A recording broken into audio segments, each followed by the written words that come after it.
Yo, have you heard of LinkedIn Learning? If you haven't, LinkedIn Learning is an American massive open online course provider.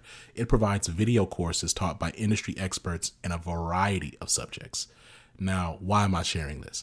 I'm sharing this because Living Corporate is in partnership with LinkedIn Learning to provide diversity, equity, and inclusion courses. Listen, if you're trying to be a better ally, you want to understand better diversity, equity, inclusion strategies, or you just want to learn how to be a better leader, you got to check out the courses on LinkedIn Learning. So check it out. You can do it one of two ways. You can click the link in the show notes, or you go to LinkedIn Learning and you search Living Corporate. Again, link in the show notes, or go to LinkedIn Learning and search Living Corporate. I'll see you over there.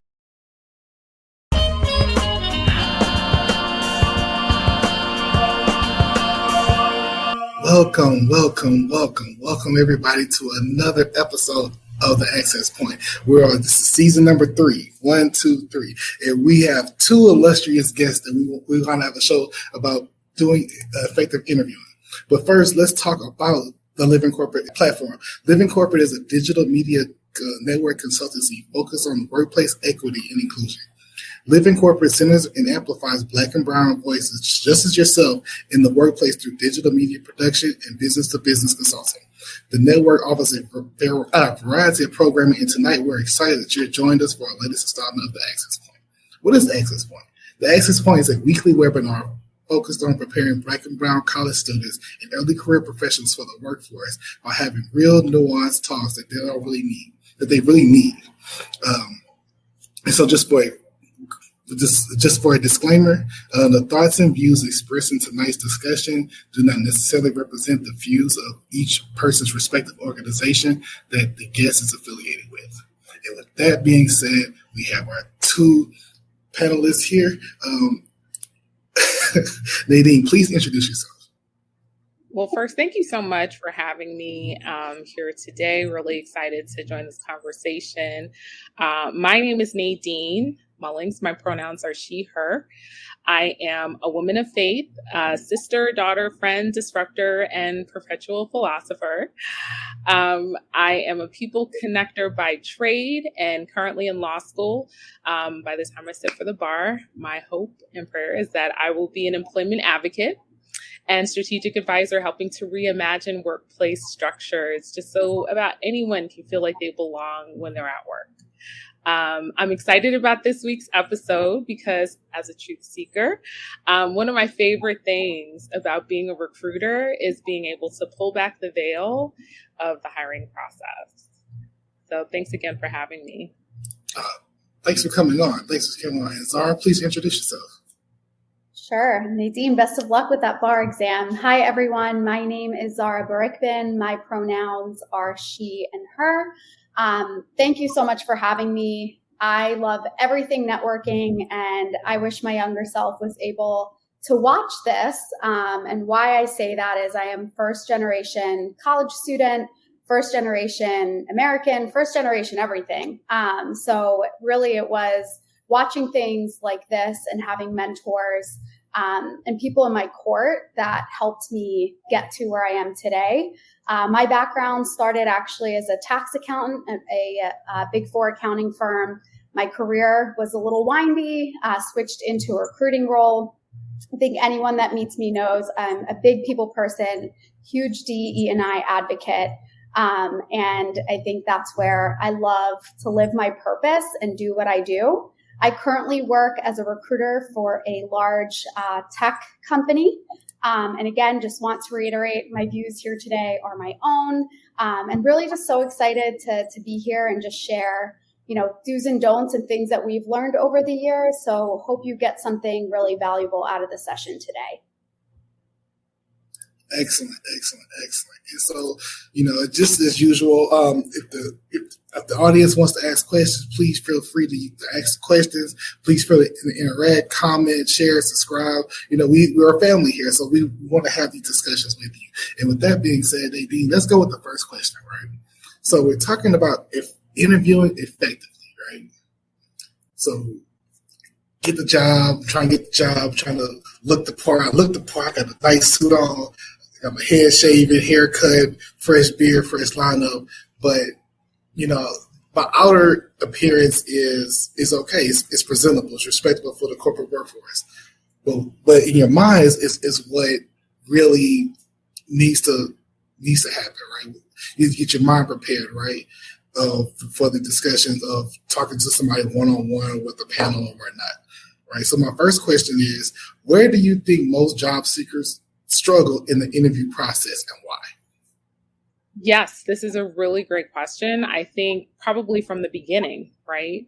Understanding what it is that you hope to get out of that conversation, as well as how do you present yourself, knowing where your values align, knowing where your ideals align with that company is one of the best ways to kind of set yourself up for success throughout the rest of the process. So do your homework on yourself first. A lot of times I even talk to people about like mindfulness, meditation, like all those things, kind of if you have any challenges internally that you're struggling with having to do with work, you can get hurt at work and that will manifest itself even in an interview. I've seen people, you can see the pain on their face as they're describing maybe a challenge that they went through or even the uncertainty, right? That will come through too. And then my question is, are you sure this is where you want to be? So first, know yourself, right? Do your homework, take that time. Again, mindfulness, meditation, all of those things make a difference. It sounds a little cheesy, but it does.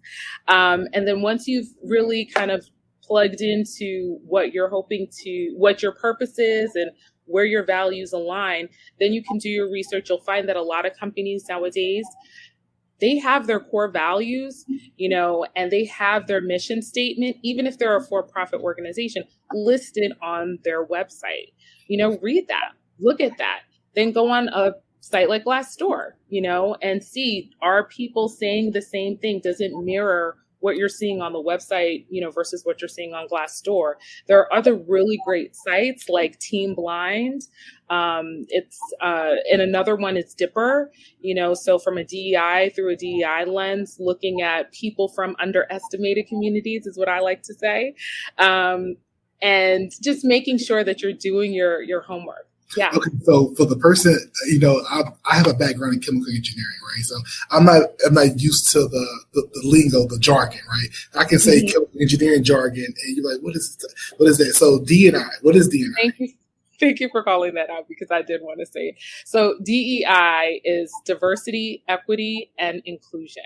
Okay. And so diversity is of the people who are here, how many people are different? We want to see a number of different people, whether it's seen or unseen, actually. So people may have differences that we don't see, right? And then equity is based on their lived experience. Sometimes they're at a disadvantage. So how do we make that right? How do we fill the gap between those who have kind of a head start, right? And then inclusion is now that we have different people, we fill the gap between the differences. How do we make sure that everyone feels like they, should be here and they're included in part of these conversations?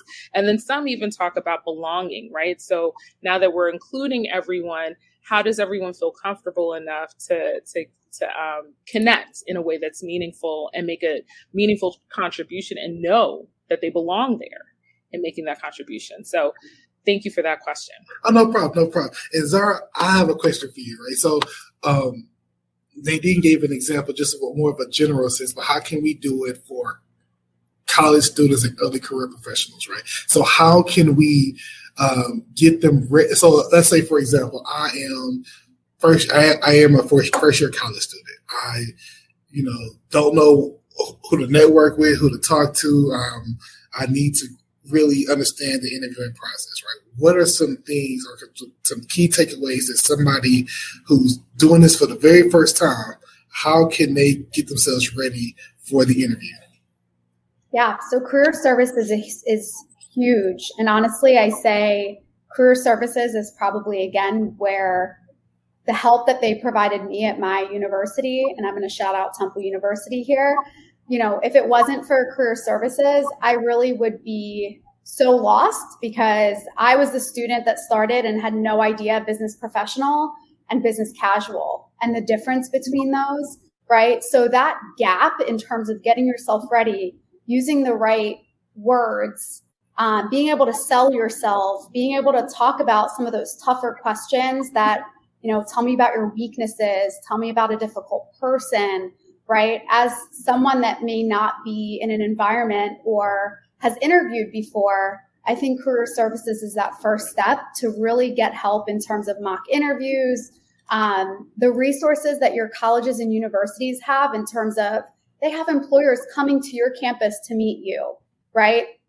And then third, the biggest thing is having your board of directors. So having different mentors, and I live by this even now, 8 years into my career, is I have people within my organization and outside of my organization that are going to tell me exactly how it is and aren't going to be scared to hurt my feelings. Because the biggest thing with feedback is I may not know I'm intentionally doing something. It could just be, I just didn't know, right? So the first ever event I ever attended, I wore business casual thinking I was in business professional because I didn't know the difference, right? So it just takes someone to pull me aside and be like, hey, Zahra, these are the difference between business casual and business professional. And I never made that mistake again.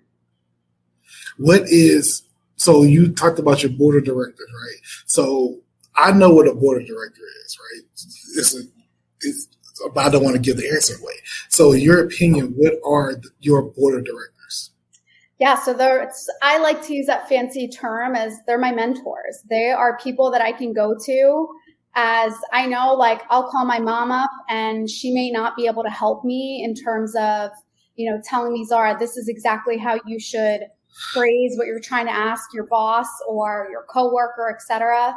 But she's going to tell me and support me emotionally, which I'm going to need, versus somebody else within the organization, is going to say, Zahra, these are the exact terminology you should use, and think about rephrasing the statement that you're saying. So you're not like telling someone how it is, but more so like, politically correct asking and telling at the same time. Right. So I would say it's just a fancy word for mentors. And you can start as a college student, start with your professors. I can't tell you as a recruiter and working on campuses, the amount of professors that will bring over students and make that like leeway of being like, hey, I have this great student, right? So a recruiter is able to meet you halfway. So take advantage, I would say, of like office hours that your professors have. And that's a really great way to leverage your resources, but also practice networking, right? And I'll share like a quick story. I don't want to go over time, but my dad owned super small businesses. Like I was like a 5-year-old working a cash register. That's how I knew I always loved business, right? But, I'm the middle child of 7, and my dad would talk to everyone. Like we would roll our eyes and be like, oh, there goes my dad talking again to some random person, right? And I didn't know the term for that was called networking, because you really don't know who you're going to meet. And fast forward many, many years, I guess I've become my dad, because that's me. Like I will spark a conversation with someone at like a coffee line, anywhere, because honestly, those are the best conversations, because you truly never know who you're going to meet. And I think it's a good way to just learn how to introduce yourself and have that emotional intelligence to just be able to spark a conversation and lead a conversation with whoever. Okay. Nice. And as a person, go ahead, Nadine. I'm just going to add really quickly to that because, Zahra, that is such a great story. I love it. And my story is probably more along the lines of feeling like it's uncomfortable. I think most people, when you talk to them about networking, I love how you made that parallel. It's as simple as just having a conversation on a coffee line. But, there are other ways too to kind of like network. So if you're, introverted, for example, and it's uncomfortable for you to just walk up to someone, right? Yeah, me too. You would never know, but I am.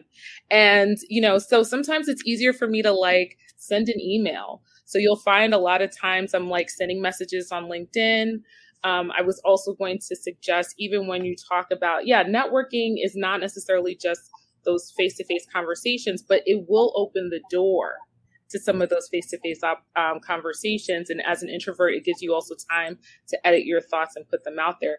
The other thing I was going to say too, in terms of, and, like I said, Zahra, you had such great points, just to add, like, LinkedIn Learning is also a really great resource when you're looking for ways to communicate or lead with influence. They have hundreds and thousands of, resources that you can go through to use. And you can get it free through the New York Public Library if you're in New York, or whatever public library you have. They'll typically call it lynda.com. But check it out. Go for New York. Again, it's a New York Public Library, but depending on where you are regionally, they might have free access to that as well. Just use your resources. You might not feel comfortable doing it at work. Sometimes at work, it can be a little tenuous, or even in school. Sometimes if your professors or career services doesn't feel accessible, just know that there are a lot more, online resources to use as well. All right. So I have a question for both of you, and it just popped up in my head, right? So just fresh out of college, trying to get into the workforce, but I don't have experience, but I'm interviewing. What can a person do to show experience, but they don't have the work experience that's necessary? And I'll start with Zahra first. Yeah, so that is transferable skills, right? So a company is going to hire you entry level right from college, not just because you've done the job, right? It's, are you teachable? So I think as I tie this to college students, it's organizations within your college or university, community service within your community, and places of faith if you're active in that. So there's so many different places that you can get those transferable skills, and then the art of being able to sell that to relate it back to what you're doing. So I'll give you an example. I waited tables all through high school. That's how I put myself through college. And when you think about that, right, that transferable skills is communication. So I may seem very extroverted. I'm actually not. So the first networking session I ever went to, I left the business school and I'm like, what did I get myself into? I didn't wear the right thing. I didn't know how to introduce myself. I was so nervous. But practice makes perfect in terms of networking and pushing yourself to be uncomfortable and feeling okay with it as time goes on.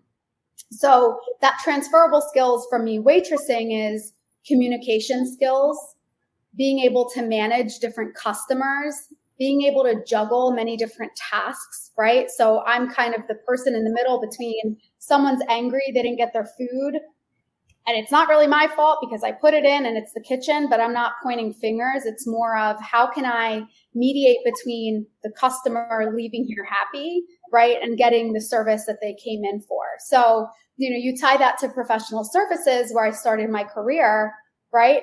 You're going to have some unhappy clients that you want to make sure, are going to be returning clients to your company, right? We're juggling many different things throughout the day. I'm not just working on one task and that's the only thing I'm working on.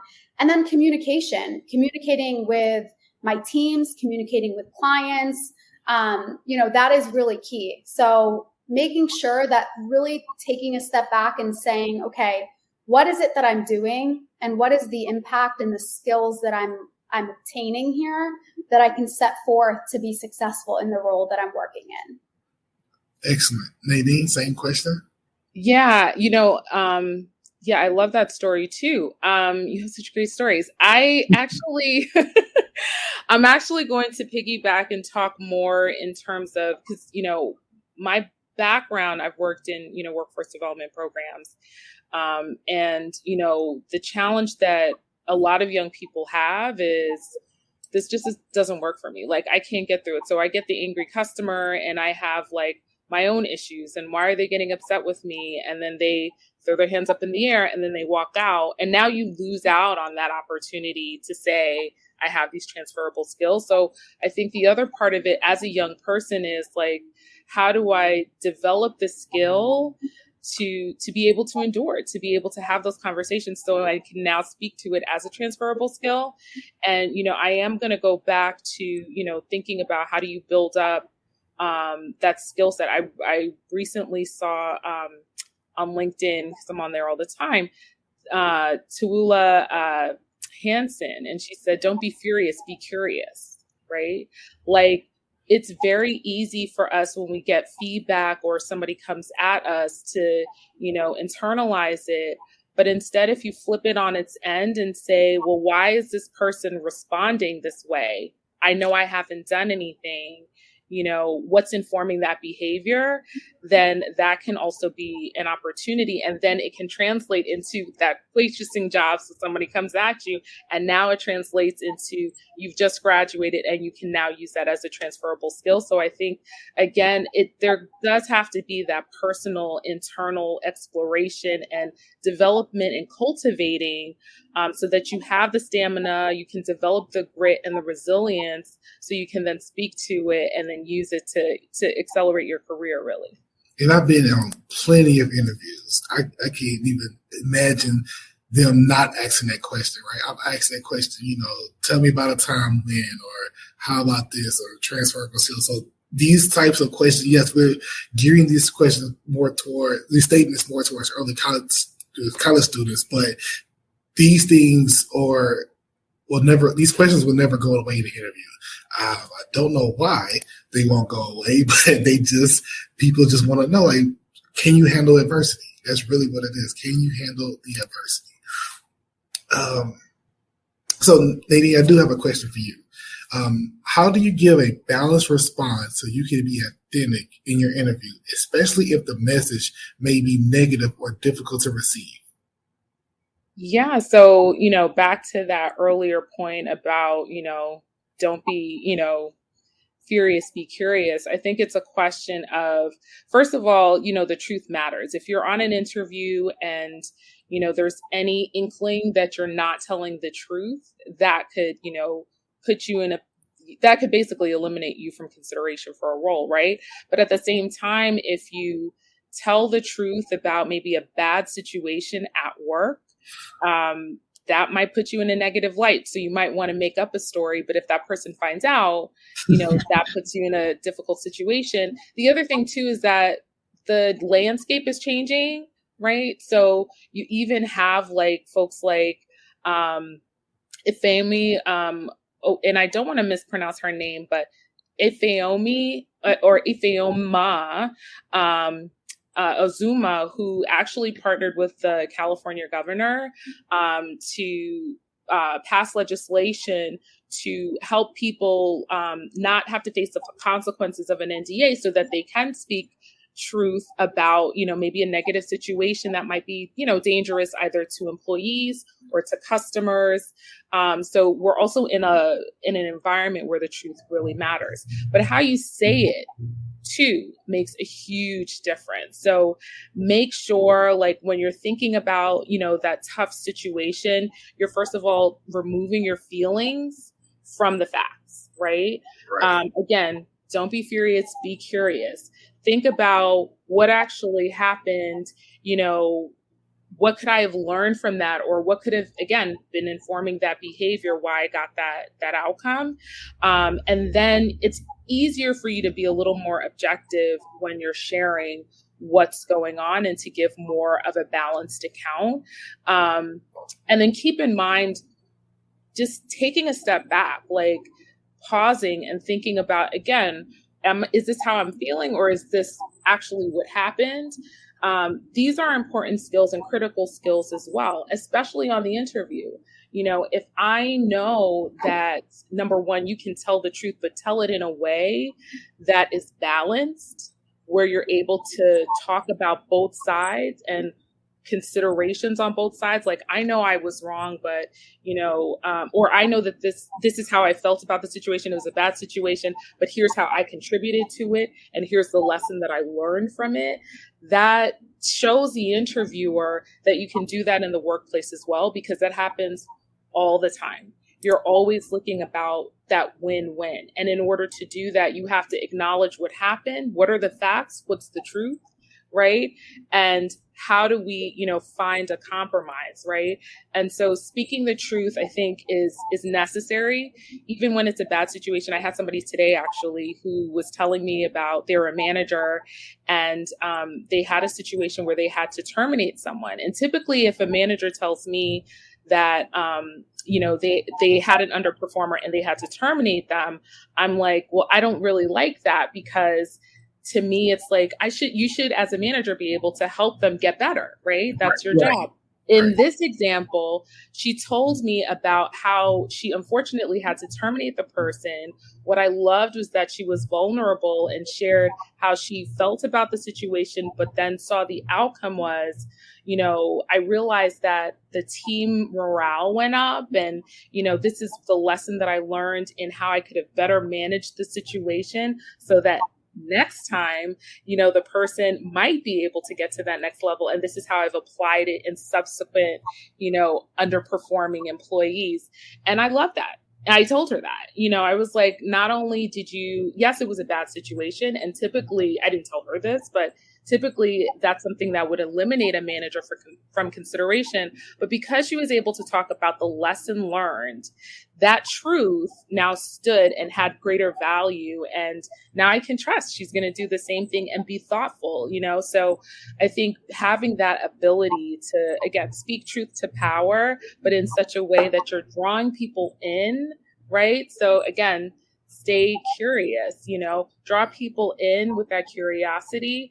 You're then able to be true to yourself, be true to the situation, and hopefully, grow.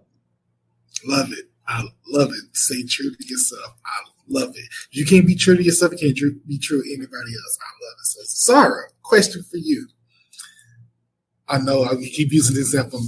Fresh college student interviewing, hey, or let's go, instead of college student, let's go early graduate. Got my first job went okay, but it really wasn't what I was expecting. My first job out of college, just it happens to people, right? Had a couple of bad experiences at that job, right? So now I'm on my second interview with another company. And they say, hey, tell me about a time you faced adversity. Tell me about some negative experiences that you had at the job, right? So when you go in that job, do you say, man, they was tripping, man, they wouldn't give me my hours, they wouldn't let me work on the stuff. Like, how do you present that to your future employer when you're doing that? Great question. You have me on the edge of my seats with these questions. So exactly, what Nadine said, I think you have to make sure that you are being truthful to yourself and speaking your truth, but also making sure that you're not pointing fingers and putting blame, right? So in that sense, and I see this a lot in working with college students is, tell me about a time, exactly what you just said, like, what about your job? Like, why are you leaving, right? And it's really easy to be extremely honest, right? And be like, oh, they are like, they're doing this. I don't like this, X, Y, and Z. That you need to remain polished in saying, it just was not an experience that I was looking for. I'm really looking for X, and like reroute the conversation to what you're looking for in the new job that you're applying to. Right.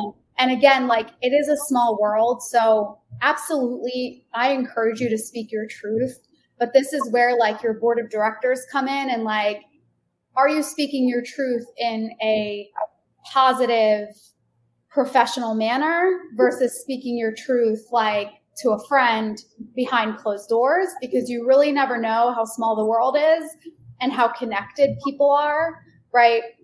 So you really never want to talk badly in a non-professional way about anybody. So let's say, for example, I was on a team. The team was great, but the management was terrible, right? So in the management was one of the reasons why you wanted to leave from your first employer to go to a new one. And this is a very real example. This example happens all the time in corporate America. So now you're trying to go to your second employer and you tell them, like, hey, you don't tell them like I'm leaving because my manager sucks, my manager was an asshole. how would you reframe it to say, hey, it just didn't work out between me and a certain individual?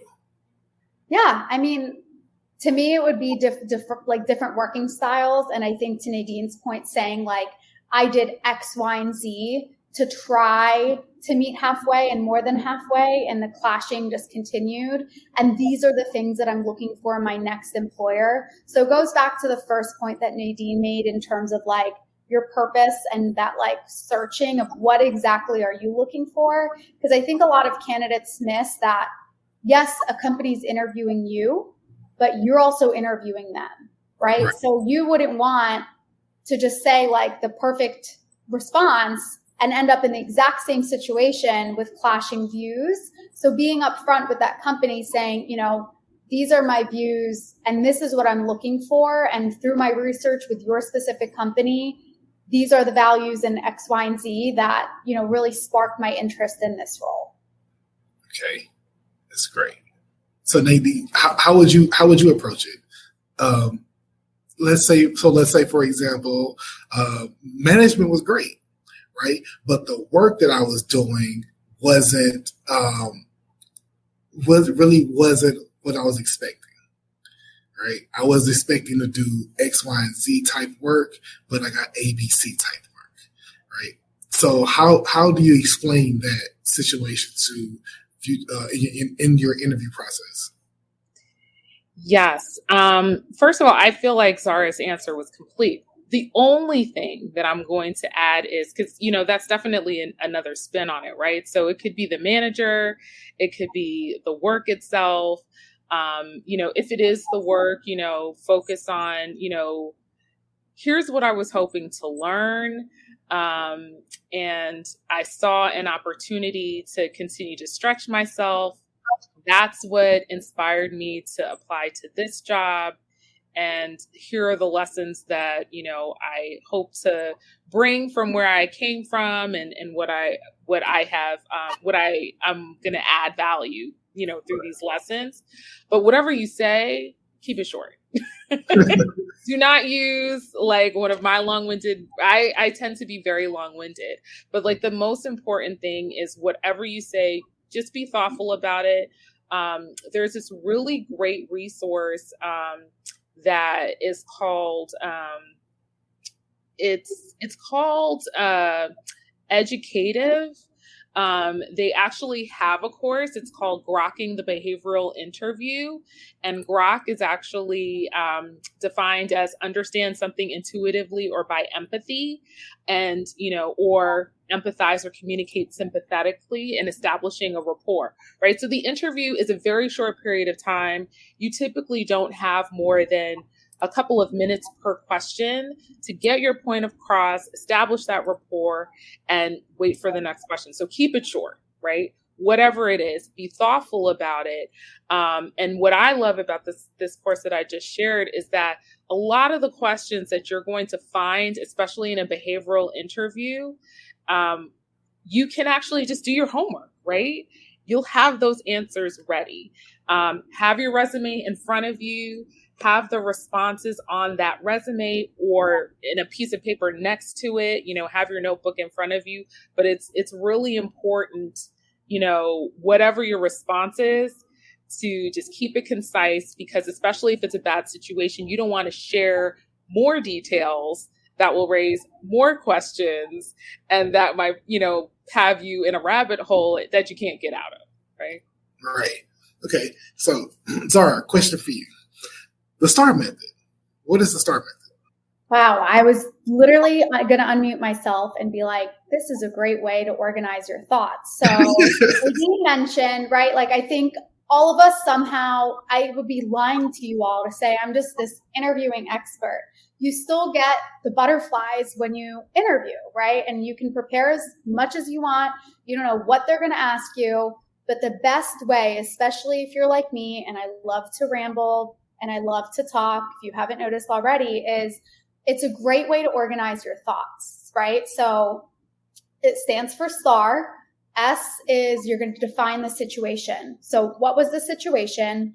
T is the task. What was the task at hand? And then A is the action. So what steps did you take to resolve this issue or, fix the problem? And then the R is what people always, always, always forget, but it is the most important, and that is the result. So if you think about storytelling, right? There's an art to storytelling. We've all been there when someone's telling you a really long story or a really short story, but you want it to be just right, right? So when you're giving your story, you need to make sure that you give them the result. Like what happened? What was the ending? And that is a really great way to highlight metrics, percentages, things that are really showcasing to the person that's hiring you, right? Like, this is why you should hire me. So to Nadine's point of like having your resume or a notepad next to you, I see this more often in a virtual setting as someone's doing this and they're reading right from their notebooks. I have a notebook next to me, or someone is nervous and they're doing their, pitch of who they are. Like, tell me about yourself. And it's, hello, my name is Zahra. And like, you could see their eyes moving through the screen. So you really don't want to have that security blanket, and more along the line of just glancing to see a number versus just reading off of the screen. So STAR method, read about it, organize your responses. A tip that I like to do is just having similar to like the values and the mission, and looking at the job description. I like to look over my resume and organize 6 key examples, one being like a teamwork building, one being maybe like a failure or a negative question that they might ask me. And I'm ready to be able to phrase it and like have my examples preset. So I know, okay, this is the response that I'm going to give using the STAR method. Excellent. So yeah, we talk about these theories, especially with the STAR method, all the time, but we never just really formalize it and just make it formal. We never make it say, hey, this is what this means. People usually just do it all the time, so that and never just like say, hey, this is what this method is, right? So Nadine, we've had a great conversation. We've talked about interviewing effectively. I'm really hoping that someone gets something out of it. I know I did. I hope the audience learns something as well too. What are 3 takeaways that somebody can take from this conversation that we're having right now? Yeah. So 3, huh? Just 3, 5, 7, 9, 11, something. So, I talked about this a little bit, earlier, center yourself, put yourself in the right frame of mind, right? So, again, I know it probably sounds cheesy when you're young. It's like, why do I have to do this? But mindfulness, meditation, some people might pray, but you need to heal. You need to make sure that those hurts are kind of dealt with. It's not going to be perfect, but work on yourself. If it means therapy, mental health awareness day. I think there was a day recently. It's a growing issue, especially after the pandemic. It's okay to reach out for help. But I do find a lot of folks, you can see the hurt in the interview, and I want to reach out and tell them this. And especially as a young person, if you're in school, you have a lot of responsibilities. Even if you don't, you could just feel lonely. Like, make sure you work on yourself. And then also understand, like, this is a conversation between you and the employer. You want to present yourself in the best way because you certainly want them to want you, but they should want you too, right? So, look for those red flags. If the interviewer is late, you don't have to be rude about it. You don't have to be dismissive about it. Again, operate from a position of grace, but take note of it and, make your decision accordingly. If they're not respectful of your time, if they take a little too long to get back to you, if they're not communicating with you, it's okay to say, you know what, this might not be the right environment for me because maybe they don't value their employees the way that they should. And like I said, I recommended grokking the behavioral interview. I think there are a lot of really great resources that have already been shared. I hope y'all were able to see that. My good friend, Brittany McKeldin, who's a career coach and people management professional, actually put me onto that. One other thing is, do your homework, right? Know your values, know your deal breakers, know your purpose. How does the company align with that? And so you should be assessing that during the interview as well. Again, you're, presenting yourself the best that you can. The company too is also in an interview as well. Before you get there, go on their company website, look at their values, go on websites like Dipper. So it's www.rdipper.com. Also www.teamblind.com. Two really great websites where people leave anonymous reviews about companies. So you can see what the real deal is, right? You can find out information about salary. You can find out information about, the culture and the work environment to see if it's a type of company you want to be a part of. But, it could be your dream company. If they're not going to take care of you in a meaningful way, it's probably not going to be the best place for you to go. So, take it from some folks who've been kind enough to share so you can learn. Those are my takeaways and some resources to go with it. Excellent. I put them in the chat as well. So if anyone wants to take these resources and use them to their advantage, by all means, please do so. And Zahra, do you have any takeaways that the audience should leave her? Yeah, I echo everything Nadine said for sure. Right. And then my takeaways in addition to what Nadine shared would be, you're not alone, right? So a lot of us are uncomfortable. We're navigating different things, juggling different things. The pandemic isn't easy.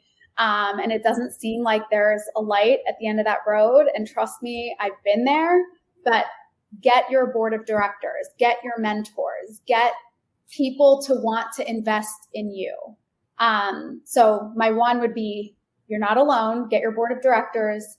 2, use that STAR method, practice the STAR method and practice record yourself. The first mock interview I've ever done, my sophomore year of college, I didn't realize I was twirling a pen the entire interview. And I had no idea I was doing it because my nerves got the best of me. And I was so nervous, and it took watching the replay and listening to my voice on video so bad to recognize that, right? And I'm animated. I use my hands when I speak, and that's just part of who I am. I will still do that in an interview because I want you to also hire me for me, right? So continue to be your authentic self, and learn and use your board of directors to kind of look at the things that you can work on, because we all have things that we can work on. And then my last thing is network, right? So network and set goals for yourself. If you are introverted, that's okay, right? Networking isn't just for extroverted people. It's uncomfortable. It doesn't need to be small talk, right? Go to an event, like start off by going to an event with a friend, right? And then the next time go to an event with another friend, and then be like, okay, friend, I'm going to walk in with you, but I'm going to leave you and like try to break away and grow my own wings. And then the next time around, you can go to events by yourself, right? So it's almost taking those baby steps to get you outside of your comfort zone. But what I live by is being bold and taking ownership of your career and taking ownership of where you want to be, right? Because at the end of the day, people are there to help you. But if you're not raising your hand and asking for help, right? People aren't going to know, and they're not going to just be like, hey, let me just, add another thing to my to-do list, right? So it's okay to ask for help. And just connect with us. Nadine, I don't want to speak for you, but feel free to connect with me on LinkedIn. I'm happy to share tips and tricks there, and recognize we may sound like experts in this matter, but we definitely did not start there. Absolutely. So yeah, you can just let Nadine you first. Where can the people find you on the socials, on LinkedIn, Facebook, company websites that they can go to look you up? Yeah, Zahra, that was so smooth. You went right in there. You could have spoken for me. You can find me on LinkedIn as well. Nadine A. Mullings. One thing that I will add to, as fellow introverts, I love this. Love it. Introverts Unite Separately. Yes. A really great book, a great book for introverted folks out there is Quiet by Susan Cain. I love her story. She's done so many interviews, but most importantly, she's a severe introvert that, released this bestseller and then was required to do all this networking. So I think just reading that book, I think is great. And listening to some of her interviews are great. But yes, you can definitely reach me on LinkedIn, linkedin.com/IN/Nadine A. Mullings. Zahra, yourself, where can the people find you? You can find me on LinkedIn, and then it's just Zahra-Barickman. So search my name. And you can find me on Twitter at Ghostface Sigma. You can find me on LinkedIn at Brandon Gordon. You'll see my handsome face. You can find in Living Corporate on the web, livingcorporate.tv, Twitter at livingcorp_pod, LinkedIn at Living Corporate, and Instagram at Living Corporate.